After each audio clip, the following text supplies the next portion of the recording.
Hi and welcome. My name is Esther Masharia and I am born again. Jesus Christ is my Lord and Savior. And I'm delighted to be with you for another episode of Spiritual Perspective. And today I want us to talk about the strength of your sight. How well do you see? How strong is your eyesight? How small do you see? Do you see blurry visions? How well do you see? Because what you see matters in your walk of faith. There is a saying that says, what you see is what you get. And that is very true. So today I want us to explore more on this. What does it mean spiritually to have a sight that is strong? What happens if your sight is not strong as a Christian and as a believer? And I want us to start by looking into the book of Genesis, chapter 13 and verse 14 to 15. And the Bible tells us that the Lord said to Abram, after Lot had parted from him, "Lift up your eyes from where you are and look to the north and to the south, to the east and to the west. All the land that you see, I will give to you and your offspring forever. I will make your offspring like the dust of the earth, so that if anyone could count the dust, then your offspring could be counted.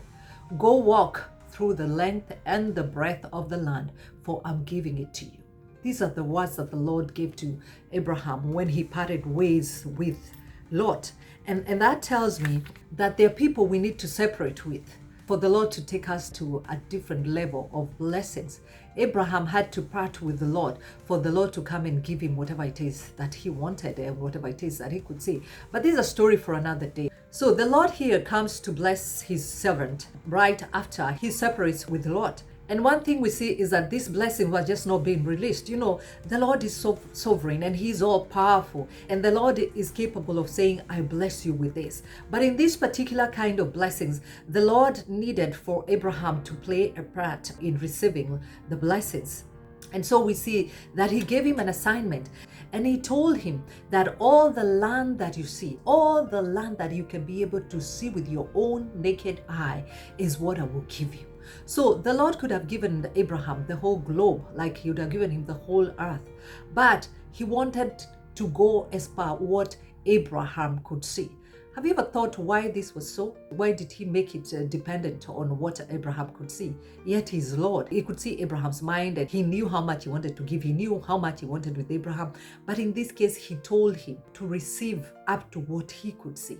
And then we see that he also tells him, I also need for you to go walk through that land, the length of that land and the breadth of that land that you are going to take. And after that, go walk through it. Go walk the length and the breadth. And of course, we know that the Lord didn't mean that for Abraham to walk literally up to where he could see, because that could have been an impossibility.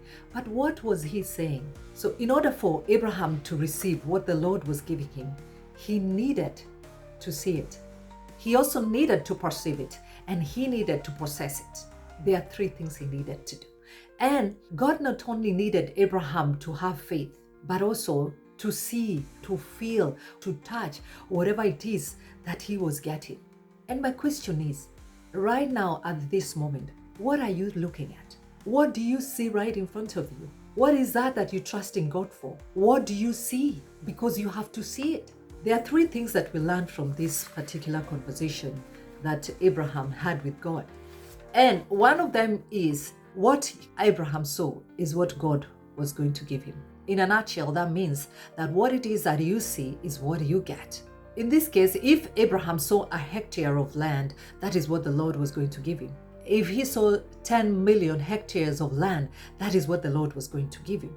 So it was as according as to how much he could see. And this applies to us Christians today. In a congregation, take for instance, in a church gathering, you will find people gathered there, and they're different people from all walks of life, and they're all believing God for different things. So you'll find in that particular church, there's somebody who's trusting God for $30. Because they need maybe to buy a meal after the service and they don't have money.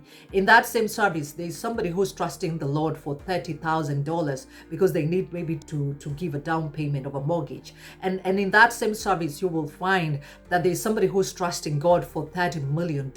And the beauty of it all is all of them will get it. They are praying to the same God, but their sight is different. There's that who is seeing God in a very big way, and there's that who is seeing God in a very small way. So God will give you according to how you see him and see whatever it is that you're getting. So how big is your God? What do you trust God for? How big do you see him? Because that is why he was telling Abraham, whatever you see is what you get. The second thing that we see from this conversation that God had with Abraham is that he needed to perceive what God was giving to him and what he was expecting from God. So when we say that he needed to perceive, that means he needed to have an understanding of what the Lord was doing, of what the Lord was giving him. Like for instance, if the Lord is telling you, look until where your eyesight can get you. You're seeing beyond, you're seeing very far, but you cannot reach there. So you have to picture yourself gallivanting around, that area, the globe, if that's what you believe in God for. You have to picture yourself doing that. Perceive it, have an understanding of what you've been given, have an understanding of what it is that you're expecting. Because if you do not have an understanding, then you cannot receive it. So when the Lord was telling Abraham to see, what was he telling him? He was simply telling him, believe me for anything. Ask and it shall be given unto you. Seek and you shall find. Knock and the door shall be opened unto you. And this is another deep revelation for you as a believer, that you have to perceive that which you trust in God to give you. Whatever God is giving you is up to what you can see. So you have to perceive it, and that means you have to be pregnant for you to get a delivery. You get pregnant, you perceive it first, and the Lord brings to birth that which you're pregnant with. So how big is the land that you see? How big is the car that you see? How big is the home that you see? How big is the job that you see? How big is the business that you see? How big is the development that you see? Because the size of it is what God will give unto you. So you perceived it, you have an understanding, you have seen it, you have accepted it, you have touched it, you have felt it. And so the Lord is just coming to actualize what you saw. And remember, faith is the substance of things hoped for, the evidence of things not seen. And that is where the Lord meets you. Because faith is about seeing, faith is about perceiving, faith is about trusting, and faith is about touching and feeling. So if you fail to be pregnant, then the birthing cannot occur, because you can't give birth when you're not pregnant. The third thing that the Lord needed for Abraham to do before he could give him the land was to walk the length and the breadth of that land, lengthwise and breadthwise. And what does that mean? We know for sure that Abraham could not have walked that land up to, whatever he was seeing, because it was far. And even you right now, if you were to look at it literally, you would stand outside and see as far as you can, but you can't be able to go and walk the land at length and breadth. It might take years or days. But what the Lord was trying to teach Abraham is possess that which you are seeing. Possess it by faith. In some cases, you have to go walk literally in that land and possess it. In the book of Deuteronomy, chapter 11 and verse 24, the Lord tells the children of Israel that every place the soles of your feet touch, that I will give to you as your possession. And the Lord repeats that to Joshua. In Joshua chapter 1 and verse 3, he tells him that just like I promised my servant Moses, every place the soles of your feet touch, that place I will give to you. The word of the Lord is a weapon, and the word of the Lord is true. And his word never goes back to him void. So we are the chosen generation, those who are called by God into his kingdom. And so this is our promise, that go ye walk the length and the breadth of the land, and I will give it to you. So the Lord tells you to possess that which you see. Go, and wherever your feet are, you possess. That is why you will walk into a place that you don't even have money to buy, and you will say, this is my land, even when you don't have a single penny in your pocket. That is why you will go and touch a car and get inside and even test drive it and say, this is my car, even when you don't have a single cent in your pocket, because you are possessing. Earlier this year, we were learning about how to buy without money. And Isaiah says, come buy without money. How do you buy without money? By faith, by perceiving it, by seeing it, by understanding that which you are getting, and by touching and feeling it and claiming it. So the Lord was telling Abraham, you need to walk the land, the length and the breadth of the land. That is possessing it. And not only is it possessing it, but claiming it. It is mine. So the Lord is telling us, claim that which you see. Not necessarily like literally walking in it. You can if you want to do that, but claiming it. Claim it to be yours. Go to that your dream house and claim it. That one which you want to buy, that one which you want to live in, even when you do not have money, go claim it. What you're doing is perceiving. What you're doing is making yourself pregnant. What you're doing is claiming the 3 things that God needed Abraham to do. So we have to learn to walk the length and the breadth of the land after we have seen, after we have perceived, and now we are touching and feeling it by claiming it. And these are the 3 secrets that the Lord God released to his servant Abraham before he released the wealth of the nations to him. We call Abraham our father of faith.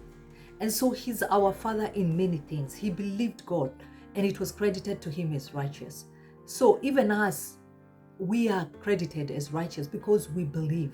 And the Lord is telling us, just that like I did with the men of old, just like I did with my servant Abraham, you also have to see.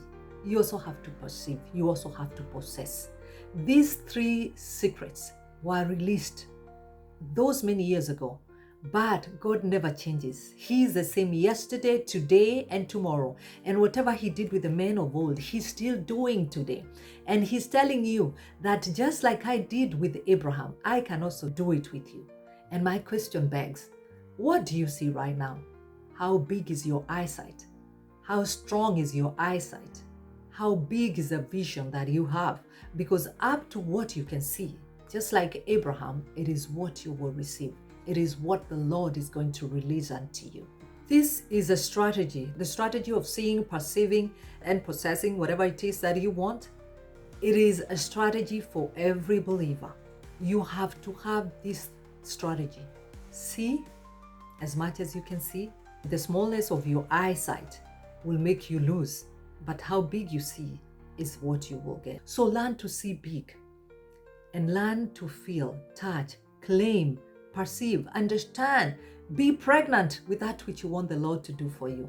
And that is how you get to receive, even when you do not have money, because you're pregnant. And once you're pregnant, the baby can't be in the tummy forever. The baby has to come out. And it all starts with what you see. And that is the strength of your eye.